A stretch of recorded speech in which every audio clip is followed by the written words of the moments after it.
নমস্কার।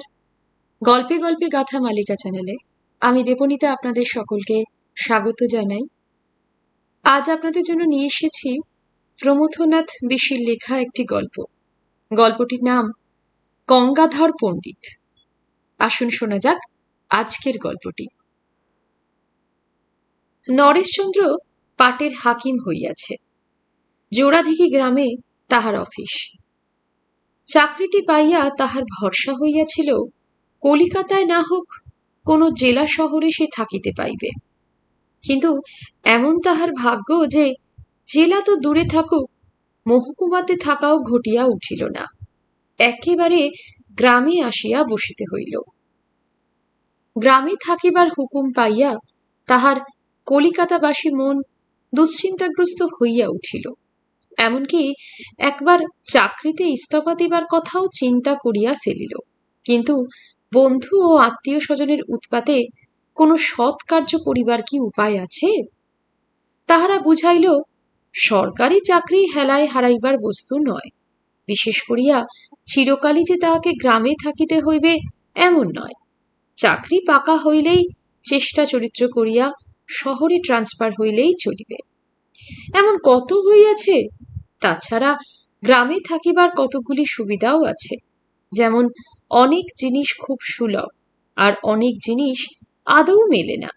কাজেই সেসব কিনিয়া বৃথা অর্থ ব্যয় করিতে হয় না। আর গ্রামে সেই একমাত্র সরকারি চাকর, কাজেই অখণ্ড সম্মান ভোগ করিতে পারিবে। শহরে পাটের হাকিমকে চেনে কে? এই সব যুক্তির তাড়নায় আর প্রয়োজনের তাড়াতেও বটে নরেশচন্দ্র জোড়াদিঘিতে গিয়া কাজে যোগ দেওয়া স্থির করিয়া ফেলিল। ইহা ছাড়া আরও একটা কারণ ছিল, যাহা তাহার বন্ধু বান্ধবেরা জানিত না, কিন্তু পাঠকের জানিতে বাধা নাই। নরেশচন্দ্র অল্প বয়স হইতেই আদর্শবাদী।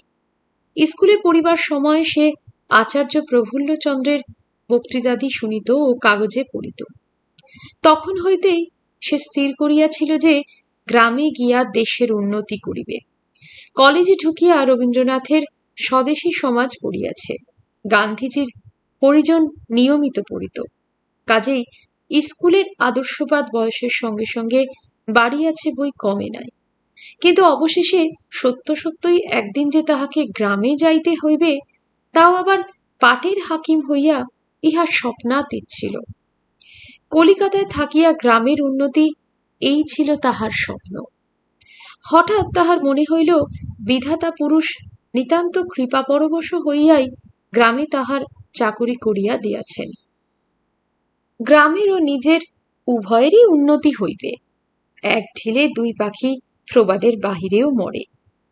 এমন সময় সে শহর হইতে তাহার বাল্যবন্ধু অভয় কুমারের এক পত্র পাইল। অভয় কুমার লিখিয়াছে যে সে আজ কয়েক বৎসর সেখানে স্কুলের সাব ইন্সপেক্টর রূপে রহিয়াছে। শহরের অধীনেই জোড়াদিঘি গ্রাম। এই পথ ছাড়া জোড়াদিঘিতে যাইবার উপায় নাই। কাজেই নরেশ যেন আগে এখানে আসিয়া তাহার বাসায় ওঠে, তারপরে জোড়াদিঘিতে যাইতে পারিবে।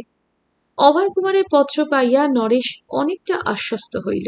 তাহা হইলে নিতান্ত সে জলে পড়িবে না। আর অভয় বাল্যকাল হইতেই বাস্তববাদী। সব দিক দিয়াই সে ছিল আদর্শবাদী নরেশের বিপরীত। নরেশ বুঝিল, বিদেশে নির্ভর করিবার মতো একটা লোক পাইবে। সংসার পটুতা বিষয়ে আদর্শবাদীরা বাস্তববাদীদের উপর নির্ভর করে, মনে মনে তাহাদের ঈর্ষা করে। ওইখানে বাস্তববাদের জিত। জোড়াদিঘিতে আসিয়া নরেশচন্দ্র একেবারে মুশড়িয়া গেল। এতদিন সে সাহিত্যের ত্রিশিরা কাঁচের ভিতর দিয়া পল্লীকে দেখিত। পল্লী বড়ই মনোরম লাগিত। এবারে প্রথম বাস্তবে পল্লী দেখিল, সাহিত্যের বর্ণনার সঙ্গে যাহার কোনো মিল নাই। তাহার আরও ধারণা হইয়াছিল, সে যখন পল্লীর প্রতি সহানুভূতি লইয়া আসিতেছে, পল্লীবাসীরা তাহাকে দু হাত মেলিয়া আলিঙ্গন করিয়া লইবে। কিন্তু তেমন কিছুই ঘটিল না। এই সাহেবী পোশাকধারী ইংরাজি শিক্ষিত বিদেশি যুবককে গ্রামের লোক এড়াইয়া চলিতে লাগিল। দূর হইতে লোকে তাহাকে সেলাম করে, কিন্তু তাহাতে প্রাণের টান নাই। সরকারি চাকরির মোহ মাত্র আছে, এমন যে হইবে বন্ধু অভয় কুমার ইঙ্গিতে বলিয়াছিল, কিন্তু আদর্শবাদী নরেশ তাহা বিশ্বাস করে নাই। গ্রামের জমিদারের বৈঠকখানা বাড়িতে সে আশ্রয় পাইয়াছে। জমিদার বাবু কলিকাতায় থাকেন, কাজেই বৈঠকখানায় তাহার একাধিপত্য। কলিকাতায় থাকিতে গ্রামের যে বর্ণনা পাইয়াছিল তাহার কত কত অংশ সত্য বলিয়া বুঝিল। খাদ্যবস্তু যে এত সুলভ হইতে পারে সে ধারণা তাহার ছিল না। কাজ তাহার সামান্যই, অধিকাংশ সময় সে বই ও খবরের কাগজ পড়িয়া কাটাইয়া দেয়। গল্প গুজব করিবার বা আড্ডা দিবার মতো লোকের সঙ্গে এখনো তাহার আলাপ হয় নাই।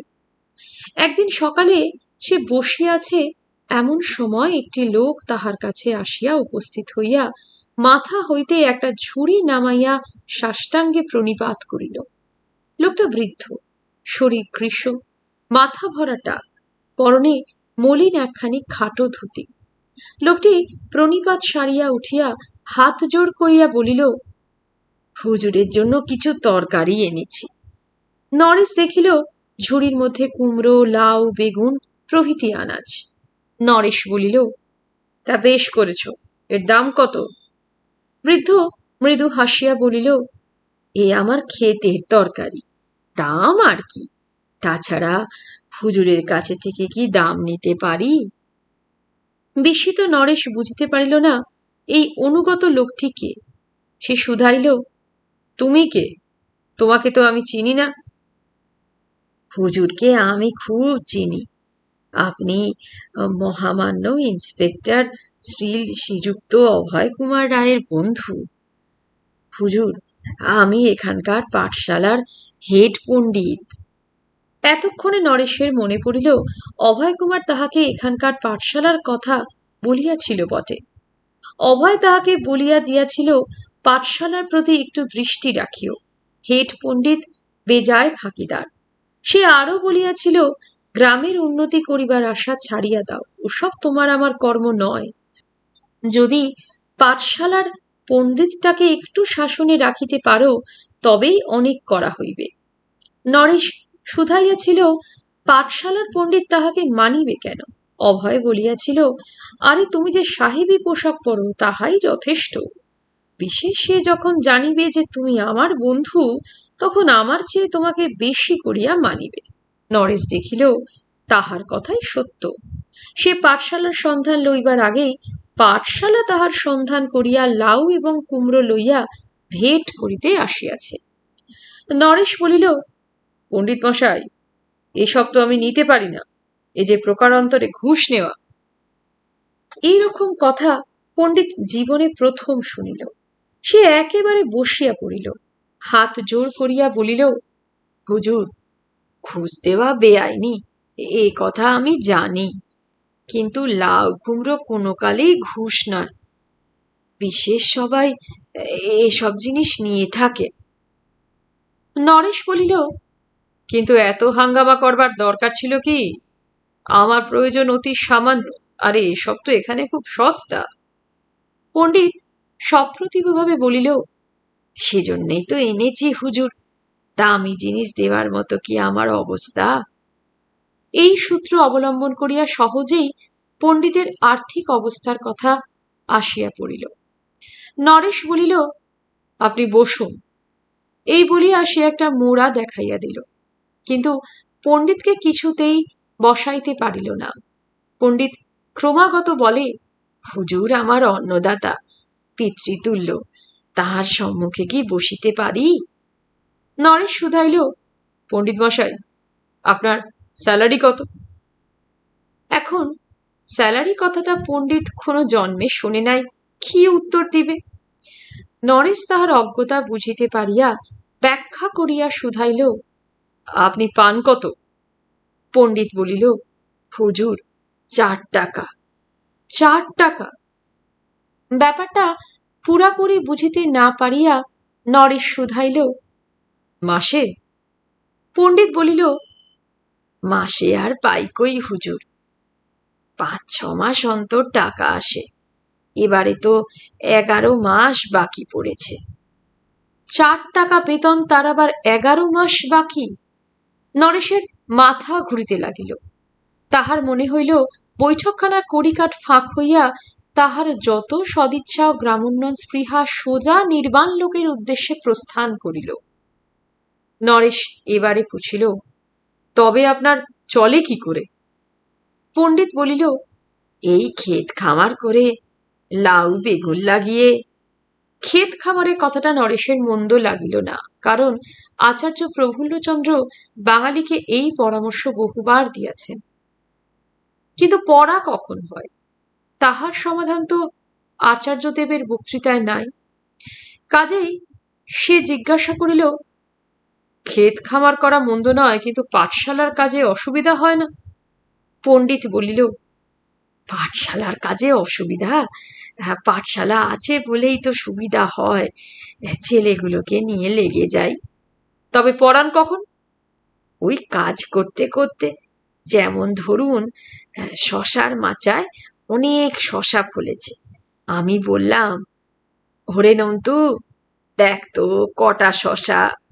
নন্তু গুনে এলো, 3 আর 4 7, আর 5 12, আর 8 20।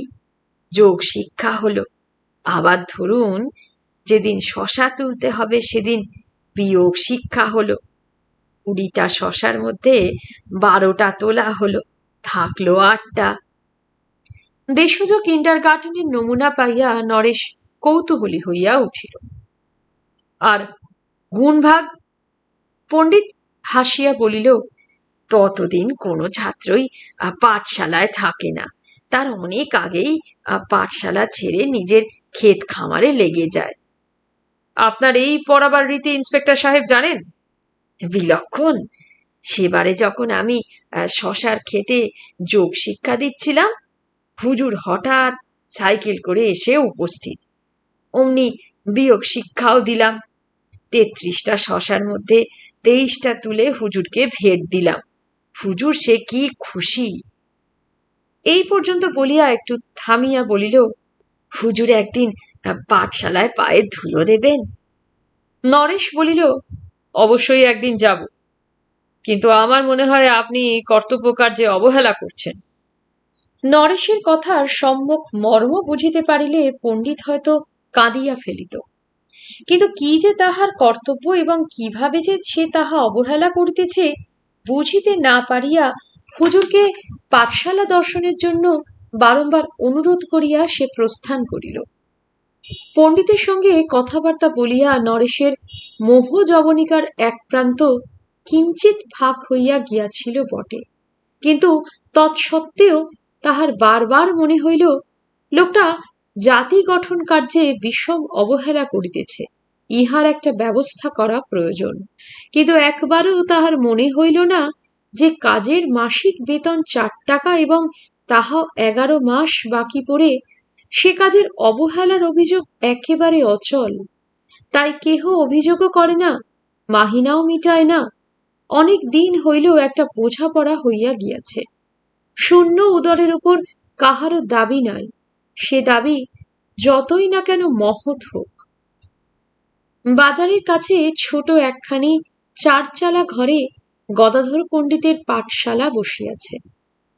4 চালাখানার খড় জীর্ণ, মেঝে কাঁচা, বেড়া ভাঙা। তারই মধ্যে কোনো রকমে 3টা ভাগ, একদিকে চিনি, বাতাসা, গুড় প্রভৃতির ছোট একখানা দোকান।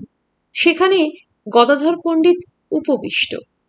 হাঁটু পর্যন্ত ধুতি, কাঁধের উপরে একখানা গামছা, গলায় মলিন উপবীত, হাতে একখানা ছড়ি। সেই ছড়িখানাই বোধ করি পণ্ডিতের পাঠশালার রাজদণ্ড। কিন্তু সেখানা দিয়ে যে কেবল ছাত্রতাড়না চলে এমন মনে করিলে ভুল হইবে। ছাত্রতাড়নায় অবশ্য সেটা লাগে, কিন্তু এখন দোকানের মাঝি তাড়াইবার কাজে নিযুক্ত। গদাধর বসিয়া দ্বিপ্রাহরিক নিদ্রার আমেজে ঢুলিতেছে, আর মাঝে মাঝে অনুচ্চ স্বরে বলিতেছে, পর পর। যাহাদের উদ্দেশ্যে এই উপদেশ উচ্চারিত তাহারা গুটি 8-10 বালক মাঝখানের ঘরে ফুটোপাটি করিতেছে। তৃতীয় ঘরটায় কয়েকটা গরু বসিয়া রোমন্থন কার্যে নিরত। পাঠশালার অদূরে বিখ্যাত সেই শশার মাচা, সেখানে ছাত্ররা যোগ বিয়োগ শিক্ষা পাইয়া থাকে। একদিন দুপুরবেলা নরেশচন্দ্র পাঠশালা পরিদর্শন করিতে আসিয়া উপস্থিত হইল। তাহাকে দেখিয়া গদাধর শশব্যস্তে উঠিয়া পাশের দোকান হইতে একটা মোড়া আনিয়া দিয়া বলিল, বসুন হুজুর। তারপর হাত জোড় করিয়া বলিল, একেবারে খবর না দিয়ে। নরেশ বলিল, ইচ্ছে করেই খবর না দিয়ে এসেছি, কিরকম কাজ চলে দেখবার জন্য। তারপর দোকানখানার দিকে চাহিয়া বলিল, এ কি, দোকানও চালান নাকি? গদাধর পণ্ডিত বলিল, আগে না চালিয়ে কি করি, ছেলে মেয়েতে 4টি, বিশেষ এতে ছেলেদের মনোকিয়া সেরকিয়া শিখবার সাহায্য করে। কই আপনার ছাত্র সব কই? পণ্ডিত হাঁকিয়া উঠিল, ওরে নন্তু, গদা, রতা, পলতা সব কোথায় গেলি? হুজুর এসেছেন যে, সেরাম করে যা। কিন্তু পণ্ডিতের আদেশ সত্ত্বেও কেহ আসিল না। আসিবে কে? ছাত্রেরা কেহই নাই। পণ্ডিত বলিল, হুজুর সবাই ছিল, আপনার সাহেবী পোশাক দেখে সব ভয়ে পালিয়েছে। দূর দূর দূর। সেসব তো সাবধান বাণী একটি কুকুরের প্রতি। নরেশ বলিল, ও ঘরটাতে আবার গরুও ঢুকিয়েছেন দেখছি। গদাধর হাসিয়া বলিল, হ্যাঁ ঠিক তা নয়, আমরাই গরুর ঘরে ঢুকেছি। তারপরে ব্যাখ্যা করিয়া বলিল, পুরনো পাঠশালা ঘরখানা ও বছর পুড়ে যায়, সদরে লেখালেখি করে ঘর তুলবার টাকা পাওয়া যায় না। অবশ্য ইন্সপেক্টর সাহেব বলেছেন যে এই জন্যে 12 টাকা দেবেন, কিন্তু 2 বছর হয়ে গেল টাকা এলো না। কাজ তো চালানো চাই। তখন বাজারের দোকানদারদের ধরলাম, তারা এই ঘরখানা তুলে দিল। শর্ত এই হলো যে এর একখানা কামরায় তাদের গরুগুলো থাকবে।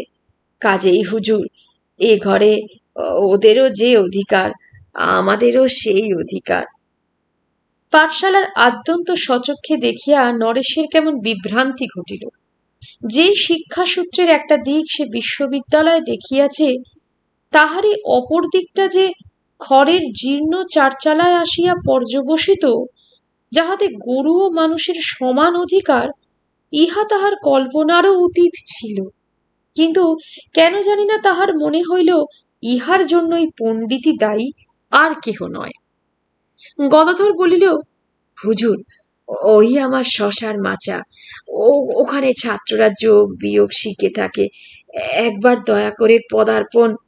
নরেশ ক্রুদ্ধভাবে বলিল, না থাক, আর দরকার নেই। সে পাঠশালা পরিত্যাগ করিয়া বাসায় চলিয়া গেল।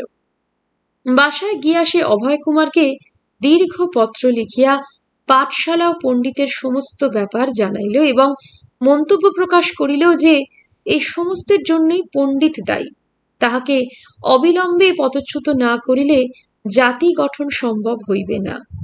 যেন ওই গদাধর পণ্ডিতই জাতি গঠনের পথে ঐরাবতের বাধা সৃষ্টি করিয়া দণ্ডায়মান। যেন একটিমাত্র বাধা অপসৃত হইলেই জাতীয় জীবনের জাহ্নবী ধারা অনর্গল গতিতে প্রবাহিত হইবে।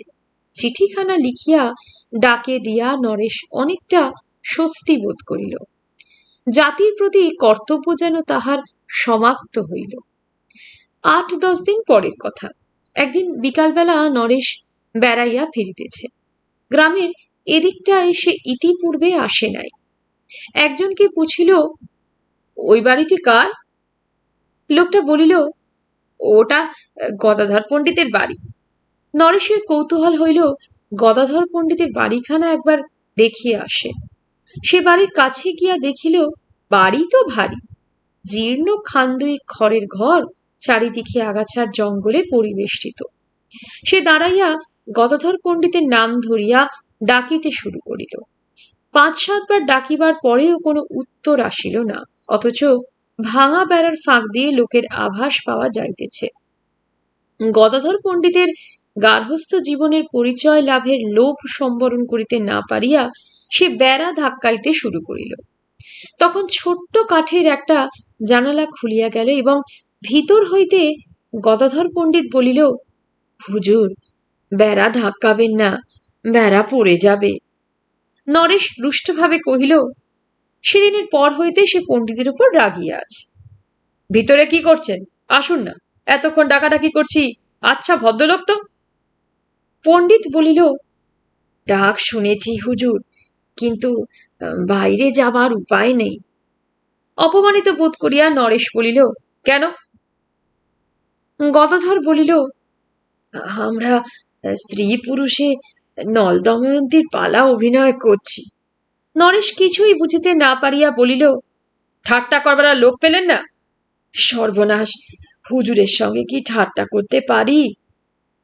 তারপরে সে ঘরের মধ্যে কাহার প্রতি লক্ষ্য করিয়া বলিল, আহ, তুমি একটু চুপ করো তো, হুজুরকে বলবো না তো কাকে বলবো? এবার হুজুর জানলেন, দেখো এবার কাপড় মেলে কিনা। এ পর্যন্ত বলিয়া সে পুনরায় নরেশকে লক্ষ্য করিয়া শুরু করিল, হুজুর, স্ত্রী পুরুষে মিলে আমাদের দুখানা বস্ত্র, দুখানাই ধুতি। একখানা আমি পরি, একখানা আমার সহধর্মিনী পরে। পড়তে পড়তে যখন খুব ময়লা হয় তখন কেচে নিতে হয়। রবিবারটা ছুটি, আজ একখানা কেচে শুকোতে দিয়েছি। যতক্ষণ না শুকোচ্ছে আমরা স্ত্রী পুরুষ একখানা ধুতির দুই দিক জড়িয়ে ঘরে বন্ধ হয়ে থাকি। এ সেই নল দময়ন্তীর কথা আর কি। ভাগ্যিস পুরাণে এই গল্পটা ছিল, নইলে কি যে করতাম হুজুর। এই বলিয়া সে খুব একটা সপ্রতিভের হাসি হাসিল। নরেশ হাসিবে কি কাঁদিবে স্থির করিতে না পারিয়া প্রস্থান করিল। বাসায় আসিয়া একখানা ধুতি চাকরের হাতে দিয়া সে পণ্ডিতের বাড়িতে পাঠাইয়া দিল। বাংলাদেশের লোক সে, দারিদ্র দেখিয়াছে, দারিদ্রের নগ্ন রূপও দেখিয়াছে, কিন্তু নগ্নতা ঢাকিবার এমন পৌরাণিক প্রয়াস যে ঘটিতে পারে তাহা সে কল্পনাও করিতে পারে নাই। হাসির ছটায় দারিদ্র যে কি মর্মান্তিক তাই প্রথম সে দেখিল। আজকের ঘটনায় গদাধর পণ্ডিতের সম্মুখ চেহারা তাহার চোখে পড়িল। এমন হতদরিদ্রের হাতে যাহারা জাতি গঠনের ভার দিয়া নিশ্চিন্তে বসিয়া থাকে, দোষ সেই জাতির। গদাধর পণ্ডিতকে এই সমস্ত দায়িত্বমুক্ত বলিয়া এবারে তাহার ধারণা হইল। তাহাকে বরখাস্ত করিবার জন্য চিঠি লিখিয়া ফেলিয়াছে বলিয়া তাহার আক্ষেপ হইল। স্থির করিল, কালকের ডাকেই অভয় কুমারকে সব ঘটনা লিখিয়া জানাইবে। পণ্ডিতের চাকরির যেন কোনো ক্ষতি না হয়। এই ঘটনার পরে সে আর কখনো গদাধর পণ্ডিতের পাঠশালায় বা বাড়িতে যায় নাই। পণ্ডিতকে এড়াইয়া চলিতে চেষ্টা করিত। তাহার কাছে নিজেকে অপরাধী বলিয়া তাহার মনে হইত। এমন সময় সে একদিন অভয় কুমারের চিঠি পাইল। অভয় কুমার পণ্ডিতের কার্যে অবহেলার বিষয়ে তাহার সঙ্গে একমত। সে লিখিয়াছে যে, আমি গদাধর পণ্ডিতকে পদচ্যুত করিবার ব্যবস্থা করিলাম। শীঘ্রই অন্য পণ্ডিত যাহাতে ওখানে নিযুক্ত হয় তাহার ত্রুটি করিব না। আর তুমি যে কষ্ট স্বীকার করিয়া এদিকে দৃষ্টি দিয়াছ এই জন্য ধন্যবাদ জানিবে। চিঠিখানা পড়িয়া নরেশ একেবারে বসিয়া পড়িল। তাহার দ্বিতীয় পত্র কি যথাসময় পৌঁছায় নাই? গড়িমসি করিয়া চিঠি লিখিতে 2-4 দিন বিলম্ব হইয়া গিয়াছিল। এখন সে গদাধর পণ্ডিতকে কি বলিবে? তাহার জন্যই যে পণ্ডিতের চাকুরি গেল, ইহা তো বুঝিতে বাধিবে না। এখন উপায় কি? পণ্ডিত অবশ্য কাজকর্ম কিছুই করে না, কিন্তু 4 টাকা মাহিনার 11 মাস বাকি পড়িলে কি খাইয়া কাজ করিবে? ছেলে মেয়ে স্ত্রী পুরুষে যে তাহারা 6টি প্রাণী। আদর্শবাদের ঝোঁকে সে কি করিয়া ফেলিল। পরদিন সকালবেলা নরেশ একাকী বসিয়া আছে, এমন সময় অপ্রত্যাশিতভাবে গদাধর পণ্ডিত আসিয়া উপস্থিত। নরেশ পালাইতে পারিলে বাঁচিত, কিন্তু সে পথ ছিল না। পণ্ডিত সাষ্টাঙ্গে প্রণিপাত করিয়া বলিল, হুজুর, আমার চাকুরিটা গিয়াছে, এবারে বোধহয় আমার দুরবস্থা ঘুচিবে। এই বলিয়া সে হাসিতে লাগিল। এরকম তৃপ্তির হাসি নরেশ তাহার মুখে আর কখনো দেখে নাই। পণ্ডিত গদগদ কণ্ঠে বলিয়া চলিল, ইচ্ছে থাকলেও চাকুরিটা ছাড়া সম্ভব হয় নাই। 3 পুরুষ হলো আমরা এই কাজ করছি, সে কি সহজে ছাড়া যায়? অথচ জানতাম একটু নড়াচড়া করলেই 2 পয়সা বেশি আনতে পারি। এবারে সেই সুযোগ মিলল। নরেশ অপরাধীর কণ্ঠে বলিল, তা এ কথা আমাকে জানাবার কারণ কি? পণ্ডিত বলিল, শুনছিলাম হুজুরের একজন পাচক ব্রাহ্মণের দরকার। আমি তো ব্রাহ্মণ, ভাবলাম একবার জেনেই আসি। এখন তো আর পাঠশালার হাঙ্গামা নেই। নরেশ ইহার কি উত্তর দিবে? পণ্ডিতের কথায় তাহার আদর্শবাদের মাথায় অ্যাটম বোম নিক্ষিপ্ত হইল। যে দেশের পাঠশালার পণ্ডিত চাকুরি গেলে খুশি হয়, অপরের পাচকবৃত্তিকে শ্রেয় মনে করে এবার তাহার সাংসারিক উন্নতি হইবে, সে দেশের কি আর ভবিষ্যৎ বলিয়া কিছু আছে? সে তখন পণ্ডিতকে একটা ছুতো নাতা করিয়া বিদায় দিল। আর সেই রাত্রেই সে গ্রাম ত্যাগ করিয়া কলিকাতায় রওনা হইল। কলিকাতায় পৌঁছাইয়াই চাকুরিতে ইস্তফাপত্র পাঠাইয়া দিল। তারপরে আর কখনো সে দেশের উন্নতি করিতে চেষ্টা করে নাই।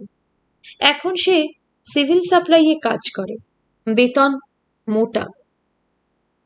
শেষ হলো প্রমথনাথ ঋষির লেখায় গল্প গঙ্গাধর পণ্ডিত। কেমন লাগলো জানাতে ভুলবেন না। ভালো লাগলে লাইক করবেন, চ্যানেলটিকে সাবস্ক্রাইব করে আমার পাশে থাকবেন। ধন্যবাদ।